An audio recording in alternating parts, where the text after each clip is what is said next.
Hey everyone, this is Jim Todd, and this week we are going to begin our weekly video tip series in which we'll explore in detail the many features and functions found in the new Song Surgeon version 5. And we're going to kick this off this week with the chord detection module and specifically how you edit chords, because we made a modification to this based upon some early user input here. And it is, or I should say, this input is identical to something we had on the drawing board, so we went ahead and implemented it. So let's take a look at this change because I think you'll find it quite useful. So if you have a particular chord that you think is wrong, you can right-click it and you've got a couple of options. You can edit it, and this menu is the same one that you've seen before, or you can remove it. And you'll notice here that we made some changes. Previously, it was just simply click remove, and when you did that, what would happen is that if you were removing this chord, the chord to the immediate left would stretch or elongate and fill that space. And that was essentially your only option. So you could either do a removal or you could do an edit.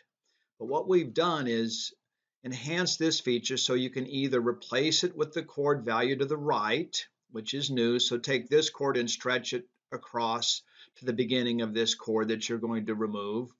Or you can do the original thing, which is replace the chord with the value to the left. Or you can leave a blank space, and that's what I want to show you how to do today. So if we do that, we have a blank space. Now when you right click, you have the option to create a new chord. And in this new chord, you can actually control the placement of it. So you can see that the empty chord area is at 50 seconds, 0.52 to 55 seconds, 0.26. So we could put one chord in, we could put two chords in, we could put three chords into this chord area. So let's go here and say we're going to start this chord at 50, 52, and we're going to run this chord to 54, 54. And let's just select any chord here. Let's call it a G flat. So we're going to click OK. And you can see now that we've filled this blank space with a G flat chord to here. So now we have this remaining space left. We can do another create. And now we're at 54, 53. And the remaining space is 55, 26. And now let's say we want to put in a B flat chord. So we select that, we click OK, and now we've inserted our B flat chord. So now you can see we've inserted two new chords into this space.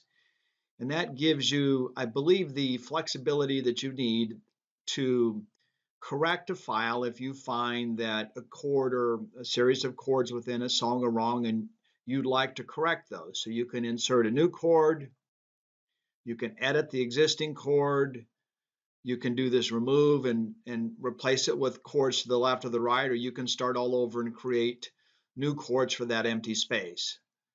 So with that, we're going to conclude this weekly video tip.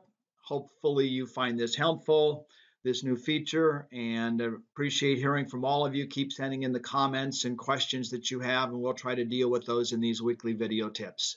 Thanks for watching.